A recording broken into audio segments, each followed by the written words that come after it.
Всім привіт! Ви на каналі Чаєвод.ua. І в цьому відео підготував для вас огляд елітного важкого танка 10 рівня ФВ-215Б. Це в нас танчик за бони. І щоб ви не пожалкували про витрату великої кількості бонів на цей танк, раджу подивитись це відео. Одразу скажу так, ФВ-215Б не прем, і він не фармить кредити. Ну і звісно, цей танк далеко не імба в нинішньому рандомі. Проте все ж таки цей танк має свою, так би мовити, ізюмінку. І ця ізюмінка – це його гармата. Ну що ж, коротенько про минуле цього танка. Колись давно його ввели в дерево досліджень. І на той момент він був улюбленцем статюг. Але любили його саме за гармату, вона тут дійсно крута. Має чудову стабілізацію, швидкість зведення, непогане пробиття та найголовніше тут можна було розігнати лютий ДПМ. Але з часом його вивели з дерева досліджень і замість нього ввели суперконя. Після чого ФВ-215Б втратив свою актуальність. І на даний момент його дуже рідко можна зустріти в рандомі.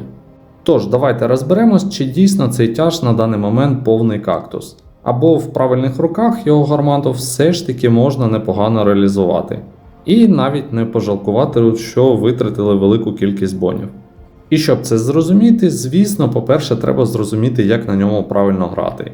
Які ФВ-215Б має сильні та слабкі сторони, та як правильно налаштувати його, щоб не зливатись з нулем та не горіти. Про це все розповім по порядку далі в відео. Також подивимось геймплей, який реалізовує цей танк, та на що він взагалі спроможний в нинішньому рандомі. Шановні, дякую вам за підтримку каналу і радий, що деякі мої відео допомагають вам грати краще. Також, як завжди, попрошу вас підтримати канал, тисніть лайк під відео, буду вам дуже вдячний. Також обов'язково пишіть коментарі, чи є у вас цей танк і чи зрозуміли ви, як на ньому грати. А також підписуйтесь на канал, щоб не пропускати нові відео про гру World of Tanks. Ну що ж, розпочнемо огляд цього танчика з найголовнішого – це обладнання. Одразу розповім про, мабуть, один з найголовніших мінусів ФВ-215Б. Цей танчик дуже часто горить, і це дійсно проблема. А горить він від того, що має переднє розташування баків та двигуна. А так як броня в корпусі тут має далеко не найкрутіше бронювання, і дуже часто гравці підставляють передню частину корпусу під ворожий вогонь, звідси і випливає ця проблема. Саме тому я раджу вам ставити наступне обладнання. Обов'язково в першу чергу ставимо комплекс поліпшення живучості. Це покращить міцність внутрішніх модулів і, повірте, ви не будете горіти майже від кожного влучання. Або якщо не маєте цього експериментального обладнання, як варіант можете поставити змінене компонування. Це також покращить міцність внутрішніх модулів. Далі ставимо досилач. Це база для цього танку. І останній слот я раджу ставити експериментальну турбіну. Якщо ви не маєте її, ставте звичайну турбіну. Танчик має далеко не найкращу максимальну швидкість назад. А вам, повірте, треба буде дуже часто бекати, щоб сейвитись від ворога і не отримувати зайвий урон. Саме тому вам потрібно покращити максималку назад. Та і якщо чесно, з турбіною цей танк має доволі чудові показники рухливості, як для тяжа таких розмірів. Ставити сюди всякі стабілізатори або вентиляції немає сенсу взагалі. Стаба тут і так крута, а ставить вентиль замість турбіни чи тим паче комплекса поліпшення живучості я не раджу взагалі. ДПМ у вас і так без вентиляції буде чудовий. Ну що ж, з обладнанням розібрались, гадаю, тут все зрозуміло. Тепер щодо польової модернізації. Тут я раджу обрати наступні слоти. Перший слот беремо на швидкість ремонту шасі. Другий слот беремо на точність гармати. Швидкість зведення тут і так імбова, тож сенсу покращувати цей показник немає. А от точність вам точно зайвою не буде. Наступний слот беремо на покращення огляду. Четвертий слот раджу обрати на покращення максималки назад. Це, повірте, допоможе вам на цьому танку більше виживати. А щодо перезарядки гармати, тут і так маємо чудові показники. І останній слот беремо на збільшення запасу міцності. Ви все ж таки тяж, і хпшки вам точно зайвими не будуть. З польовою також розібрались, тепер щодо прокачки екіпажу. Тут в першу чергу раджу прокачати наступні навички. Братерство – це обов'язково. Далі командиру качаємо екстремальні умови, Обов'язково ремонт, також качніть навички на покращення стабілізації швидкості зведення і заряджаючому обов'язково прокачайте поліпшення боєукладки. Це основні навички, які потрібні для гри на FV215B. Всі інші навички вже качайте на власний розсуд. І так, з цим також розібрались, тепер до цікавого. Розглянемо бронювання цього танка. Отже, як я вже казав, бронювання у FV215B доволі відносне поняття. Інколи вдається на ньому доволі непогано танчити, а інколи він впитує взагалі все підряд. Давайте спочатку розглянемо слабке місце, і це його корпус. Тут, як бачите, поняття бронювання дуже відносне. Маємо доволі картонну, як для тяжа 10 рівня ВЛД, тут в нас приблизно 250-260 мм під такими кутами. Також НЛД. Тут взагалі проблем з пробиттям не буде виникати. Тепер давайте розглянемо танкування ромбом. Як бачите, броня під таким кутом трішки покращується, але не суттєво. Голдові снаряди 10 рівнів будуть залітати сюди на ура. Про НЛД тут і взагалі якби сенсу розповідати нема. Щодо танкування ромбом. Тут, як і у всіх тапків, при такому довороті з'являється слабке місце. Це ось ця зона під баштою, куди при попаданні вас будуть шити навіть танки 8 рівня без голдових снарядів. Єдині місця в корпусі, де цей танк буде танчити, це ось цей скос. Так, як бачите, бронювання тут все ж таки присутнє. Та ось ця частина шасі, яка тут екранована і буде танчити виключно комулі. Ну а тепер на рахунок бронювання башти. Ось тут вже можна пробувати танкувати. І якщо чесно, башта тут дійсно інколи непогано танчить. Як бачите, бронювання башти тут має доволі непогані показники. І в більшості випадків вона буде танчити навіть голду 10 та 11 рівнів. Проте тут також є вразливі зони. А саме в першу чергу командирський лючок, але не увесь. А лише ось ця його частина. Тут, як бачите, є шанс пробити. Проте туди треба ще влучити. А ось ця основна частина лючка тут вже має дуже гарні кути. І за рахунок цих кутів ми тут маємо доволі чудові показники бронювання. Саме тому ті, хто цілять в командирський лючок FV215B, частенько його не пробивають. Також є в нас такі відносно слабенькі місця біля маски. Ось в цих місцях. Тут бронювання до 300 мм, але ці зони доволі невеликі. І з дистанції вам вряд чи їх вицілять. Ну, звісно, якщо ви не будете стояти на місці і чекати, поки ворог зробить простріл. Тому так, народ, в цілому башта тут має доволі непогане бронювання. І грати на FV215B від башти, ховаючи корпус за якоюсь перешкодою, можна доволі комфортно. Отже, з бронюванням також розібрались, гадаю, вам все зрозуміло. Ховаємо корпус по максимуму або ставимо ромбом і намагаємось мансувати. Тепер коротенько щодо загальних характеристик. Тут бачимо гарні показники вогневої потужності в першу чергу, а саме чудові показники перезарядки гармати, імбову швидкість зведення, непогану точність та класний ДПМ на хвилину. Кути тут мінус 7 градусів. Із власного досвіду інколи їх буде вистачати, але якогось комфорту гри від рельєфу не очікуйте, так як у вас тут йде заднє розташування башти. Також танчик має не найгірші показники по кількості ХП, навіть не танкуючи певні тички, у вас є змога за рахунок ДПМу і кількості ХП відігравати бій. Бронювання тут таке собі, але все ж таки інколи воно щось танкує. Щодо показників мобільності скажу так, свою максималку він при таких налаштуваннях набирає чудово. Також, як бачимо, маємо 18 км на годину максималку назад, що дає змогу оперативно відкочувати і жити довше в певних випадках. Ну і маємо чудові показники огляду, це також інколи буває корисним. Тепер коротенько стосовно снарядів. Тут маємо доволі непогані стандартні ББшки, 400 альфи з пострілу, 259 мм пробиття та 1067 метрів на секунду швидкість польоту. В деяких випадках цих ББшок вам буде вистачати, але якщо ви хочете на цьому танку виживати по максимуму, вам знадобиться голдові підколи. І вони тут дійсно круті. Щодо підколів, 400 альфи з пострілу, 326 мм пробиття та комфортна 1334 метри на секунду швидкість польоту снарядів. Також тут маємо непогані фугаси, якими можна доволі боляче робити легкоброньованим танкам. 515 альфи з пострілу, 120 мм пробиття та 1067 метрів на секунду швидкість польоту. Отже, народ, це всі основні моменти пов'язані з ФВ-215Б. Коротко про сильні та слабкі сторони. Із сильних сторін це гармата, запас ХП та в якійсь мірі непогана мобільність. Щодо слабких сторін, погане бронювання корпусу, не найкращі кути гармати і, якщо грати без правильного обладнання, дуже часті пожежі. Якось так. Ну а тепер пропоную подивитись відео геймплею ФВ-215Б. Та вже наглядно подивимось, чи може щось цей танчик в нинішньому рандомі. Отже, тиснемо лайк і погнали. Приємного вам перегляду.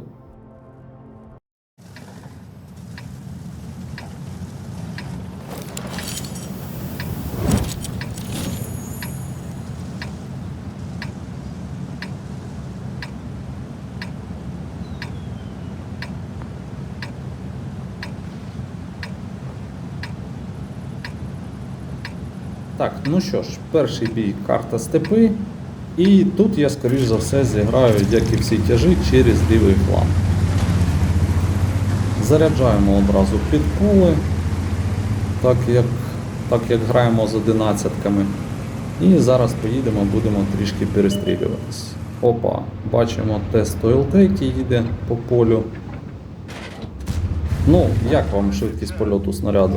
Я майже не брав упередження і при цьому влучив без проблем. Було б непогано, щоб ще зараз єбра ворожого законтрили. Так, ну поки їдемо, не зупиняємось. Нам зараз треба по максимуму відфармити перекатку, якщо я, звісно, встигну. До речі, швидкість 38 км, як бачите, зараз. Як бачите, танчик, в принципі, набирає непогано свою максималку.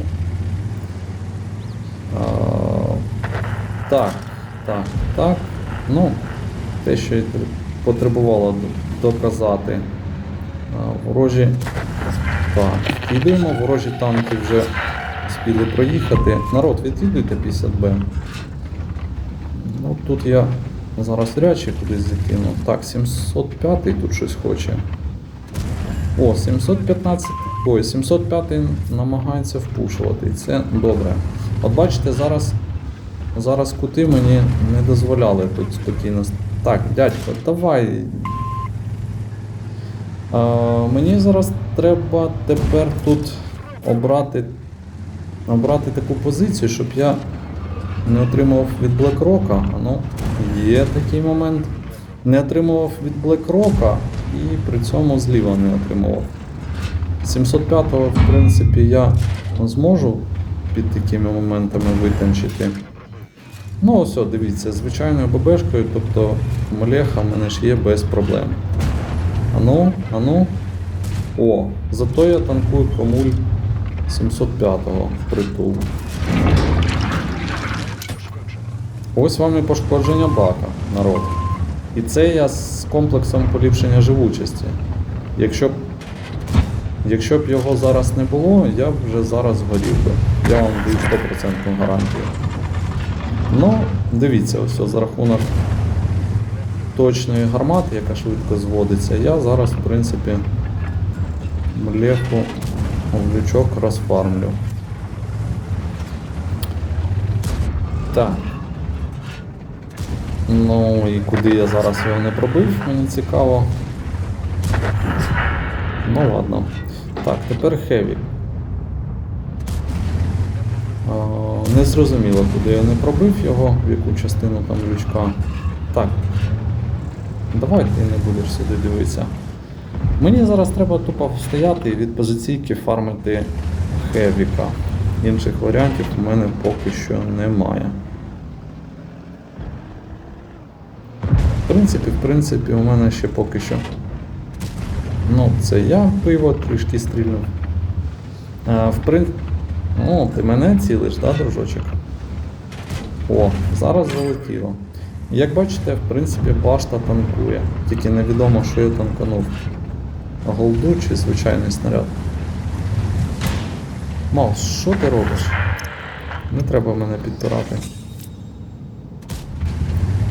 Це я знову кинув кудись невідомо. Кевік, а ти не хочеш спробувати проїхати вперед? Щось я гармату перехвалив. Так, будемо підтискати. Блін, зараз від проги получу. Ну таке, 850 хпшек у мене залишається. Мені головне прятати корпус тут. В башту він мене не прошє. Так, треба підтискати і намагатись... О, чудово. Красунчики, хлопці. Тепер що? Тепер треба намагатись фармити Блекрока. Так, тільки це у нього цікаво. Вже друге пробиття чи ні? О, дивіться, кому танчу. Ромбом все ж таки щось виходить танчити. Так, а ну, отак от. Блін. Ні. А, ні, у нього снаряди все. Вийде? Ні, не вийде. Ну, якось так, народ. Як бачите, ще щось вдалося натанчити.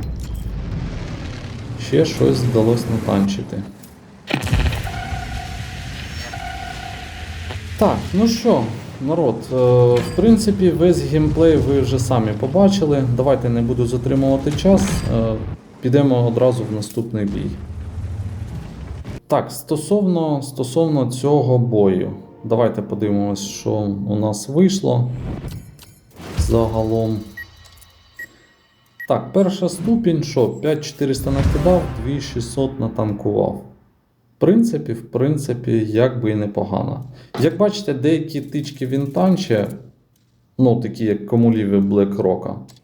До речі, стосовно гри на голді, як бачите, мінус 65 тисяч. Але при цьому я зробив певний результат.